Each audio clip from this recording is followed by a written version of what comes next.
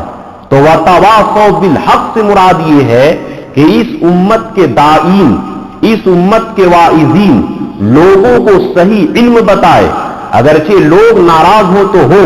اور ایک بات میں یہ بتا دے رہا ہوں کہ الحمدللہ میری عادت ہے کہ حق بات بیان کروں، اگر کسی کو برا لگے تو برا مت مانیے۔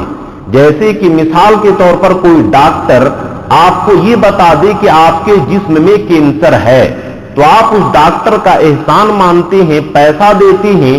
اسی طرح کوئی عالم دین وائز اگر برائی بیان کر دے کہ یہ بیماری ہے، تو بتائیے کہ اگر کوئی آدمی یا آپ کا دشمن اس راستے میں کھڑے ہو اور کوئی آپ کو بتا دے کہ اس راستے میں تمہارا دشمن ہے، مت جاؤ، مار دے گا، اس راستے سے جاؤ، تو اس کا زندگی بھر احسان مانیے گا۔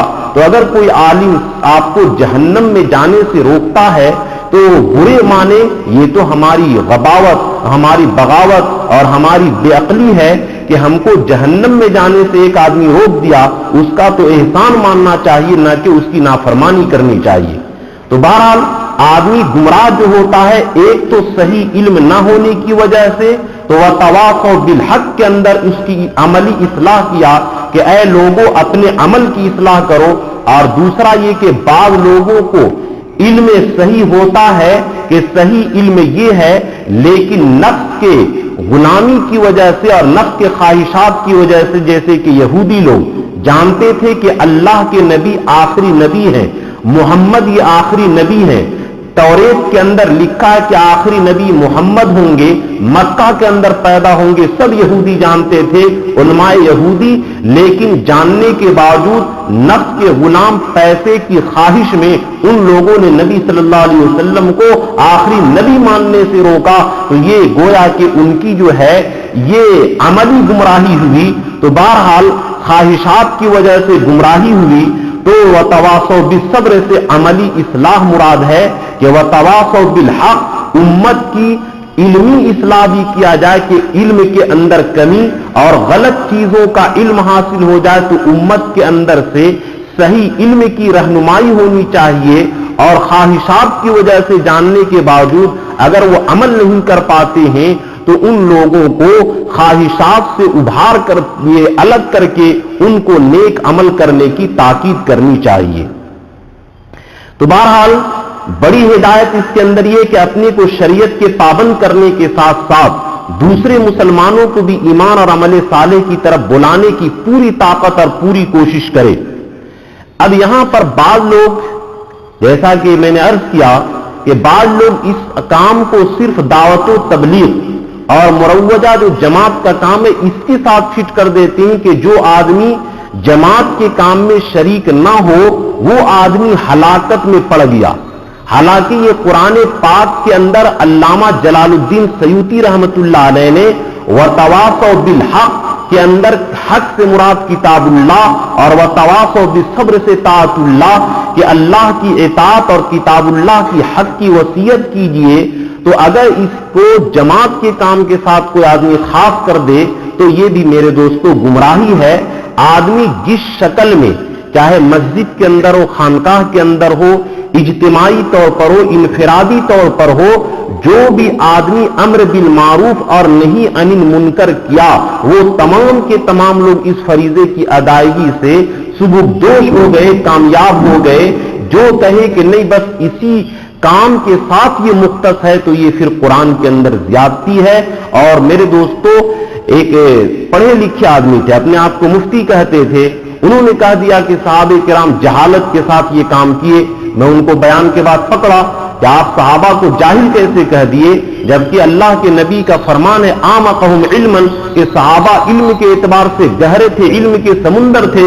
تو انہوں نے کہا نہیں، امت کو جوڑنے کے لیے۔ تو میں نے سمجھایا کہ اللہ کے نبی سے زیادہ درد آپ کے دل میں نہیں ہے، لیکن اللہ تعالیٰ نبی کو کیا فرما رہے ہیں، وَلَوْ تَقَوَّلَ عَلَيْنَا بَعْضَ الْأَقَاوِيلِ کہ اے نبی اگر بعض باتیں گڑھ کر میرے طرف آپ نسبت کر دیں لَأَخَذْنَا مِنْهُ بِالْيَمِينِ تو ہم داہنا ہاتھ آپ کا پکڑیں گے، ثُمَّ قَطَعْنَا مِنْهُ الْوَتِينَ پھر آپ کا شہ دل اور دل کا رگ کاٹ دیں گے جس سے موت ہو جایا کرتی ہے، وَمَا مِنْكُمْ مِنْ أَحَدٍ عَنْهُ حَاجِزِينَ اور پھر دنیا کا کوئی انسان آپ کو بچا نہیں سکتا۔ تو میرے دوستو اگر کوئی آدمی بادشاہ کا ماں مر جائے اور بادشاہ کے ماں کے مرنے کے بعد کوئی آدمی چندہ کرے کہ بادشاہ کی ماں کی قرآن خوانی کرنا ہے چندہ دے دو، تو بادشاہ کتنا ناراض ہوگا۔ اسی طرح اللہ کے دین کی تبلیغ کے لیے غلط باتیں اپنے طرف سے بڑھا دے تو جب اللہ کے نبی اللہ تعالیٰ اپنے نبی کو نہیں معاف کریں گے تو ہم جیسے گنہگار لوگوں کو کہاں سے معافی ہوگی۔ اس لیے وَتَوَاصَوْا بِالْحَقِّ سے مراد ہے کہ قرآن کے مطابق، حدیث کے مطابق، شریعت کے مطابق دعوت ہو، اپنے طرف سے غلو اور اپنے طرف سے بڑھاؤ چڑھاؤ نہ ہو، اپنے طرف سے گمراہی والی بات نہ ہو، ورنہ پھر وہ امر بالمعروف نہیں رہے گی، وہ تو نفسانیت کا اور خواہشات کا مجموعہ بن جائے گا، اس سے ہدایت نہیں پھیلے گی بلکہ اس سے گمراہی پھیلے گی۔ اس لیے ان باتوں سے پرہیز کریں۔ اور بعض لوگوں کو شوق ہوتا ہے، بیچاروں کا قرآن کا علم تو ہوتا نہیں، اور بعض لوگ دھڑلے سے قرآن کی تفسیر بیان کرنا شروع کر دیتے ہیں، جبکہ اللہ کے نبی فرمائے من تکلم فی القرآن بغیر علم فلیتبوأ مقعدہ من النار کہ جو آدمی بغیر علم کے قرآن کے بارے میں گفتگو کرے وہ آدمی اپنا ٹھکانہ جہنم بنا لے۔ تو اس لیے میرے دوستو وتواصوا بالحق، حق بات کی وصیت جتنا آپ کو علم ہے، جس بات کا آپ کو علم ہے اسی کی دعوت دیجیے، اور جن باتوں کا علم نہیں ہے اس کی دعوت دینا جائز نہیں ہے۔ یہ وتواصوا بالحق کے اندر داخل ہے۔ تو امت کی عملی اصلاح بھی ضروری ہے کہ علمی اصلاح کے علم کے اندر، عقیدے کے اندر، نظریات کے اندر اگر کوئی بگاڑ ہو تو اس کی بھی اصلاح کی جائے۔ وتواصوا بالصبر اور علم ہونے کے باوجود خواہشات نفسانی کی وجہ سے گمراہی کے اندر پڑا ہے تو اس کی عملی اصلاح بھی کی جائے۔ تو حق سے مراد جو ہے قرآن ہے ایک، اور کتاب اللہ، اور صبر سے مراد طاعت اللہ۔ اور دیکھیے اللہ تبارک تعالیٰ نے ہم لوگوں کو ذمہ داری دی کہ اے لوگوں تم لوگوں کا وقت کم ہے، تم لوگوں کا وقت کم ہے، جیسا کہ والعصر کے ذیل میں آیا تھا کہ ہماری زندگی عصر سے لے کر مغرب تک بالکل اخیر ہے، ہم لوگ عمل کریں۔ تو اللہ تعالیٰ نے تنبیہ کی کہ اے لوگوں تمہاری زندگی کم ہے، تم اپنا بھی ایمان اور عمل صحیح کرو اور دوسرے لوگوں کا بھی ایمان اور عمل صحیح کرنے کی کوشش کرو۔ اور ایک بات آگے جو آ رہی ہے وتواصوا بالصبر، کہ جو لوگ دین کا داعی ہے ان کو صبر کرنا پڑے گا۔ آپ کو لوگ برا بھلا کہیں گے، آپ کو تانا دیں گے، تو یہ نہیں کہ آپ بھی جواب میں تانا دے اور تھپڑ مار دے۔ نبی جو ہے وہ دعوت کے کام پتھر کھا کر کے کیے ہیں، پتھر مار کر کے نہیں کیے ہیں۔ تو بہرحال عمل صالح زندگی تک کام دے گی، اور وتواصوا بالحق اور وتواصوا بالصبر مرنے کے بعد تک کہ اگر ہماری دعوت کی وجہ سے، ہماری بات کی وجہ سے کوئی آدمی عمل پر کھڑا ہو گیا اور موت تک سلسلہ چلتا رہا تو مر بھی گئے، تو قیامت تک ہماری نیکیوں کا سلسلہ چلتا رہے گا۔ اس لیے وتواصوا بالحق، دوسرے لوگوں کو حق کی وصیت کرو، اور اس کے لیے تمہیں جو مجاہدہ کرنی پڑے، قربانی دینی پڑے، اس کو تم برداشت کرو، صبر کرو، یہ صبر کی بھی وصیت کرو۔ اور ایک آخری بات کہ اللہ تعالیٰ نے جو بیان کیا ادعو الی سبیل ربک بالحکمت والموعظہ، کہ لوگوں کو حکمت کے ساتھ اور نصیحت کے ساتھ بلاؤ۔ قرآن کریم کی اس آیت سے یہ پتہ چلا کہ جو بھی دین کا داعی ہوگا، اور ہر آدمی کو ہونا چاہیے، وہ اندر کے کڑھن غم کے ساتھ، کہ جس طرح ہمارا بیٹا غلط راستہ پکڑ لے تو کیسے ماں رو رو کر کے بیٹے سے فریاد کرتی ہے کہ بیٹا مت کرو اور تمہاری اپنی زندگی کے بارے میں سوچو، اسی طرح ہم لوگوں کو امت کے بارے میں غم اور کڑھن ہونا چاہیے۔ اس درد کے ساتھ ہم دعوت دیں گے تو انشاءاللہ اثر ہوگا۔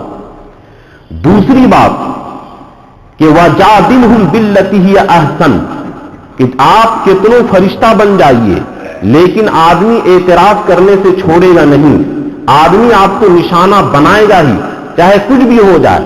تو اللہ تعالیٰ فرمائے کہ اگر دعوت کے کام میں تم پر کوئی اعتراض کرے تو یہ نہیں کہ لٹھ مار کر کے جواب دو، بلکہ حکمت کے ساتھ اور اچھے انداز میں جواب دو کہ اگلا آدمی کو تکلیف نہ ہو۔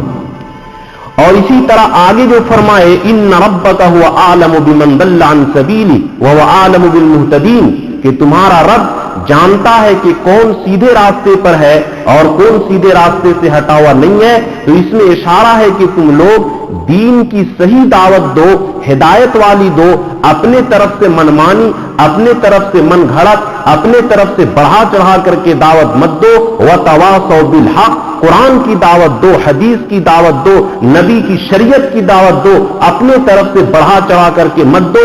لا تغلوا فی دینکم، اپنے دین کے اندر تم لوگ کسی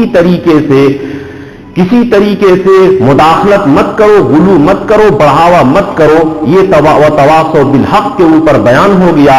تو بہرحال اب الا الذی، ایمان پر، نیک عمل پر اور وتواصوا بالحق کے اوپر بات ہو گئی۔ اب آخری بات وتواصوا بالصبر، یہ بھی ایک لمبا مفہوم رکھتا ہے، انشاءاللہ اس کا بیان اگلی نشست میں ہوگا۔ اللہ ہم سبوں کو ایمان کامل اور ایمان مکمل کی دولت سے مالا مال فرمائے، اور موت پر ایمان پر خاتمہ نصیب فرمائے، کفر کی موت سے حفاظت فرمائے، اور نیک عمل کی توفیق عطا فرمائے، اور حق بات کی وصیت کی توفیق عطا فرمائے، اور کامیابی کے چاروں جو مضامین بیان کیے گئے ہیں، اللہ تعالیٰ ان چاروں کامیابی کی صفات کے ساتھ ہم لوگوں کو مزین فرمائے، کہنے اور سننے سے زیادہ عمل کی توفیق عطا فرمائے۔ آمین۔ وآخر دعوانا الحمدللہ رب العالمین۔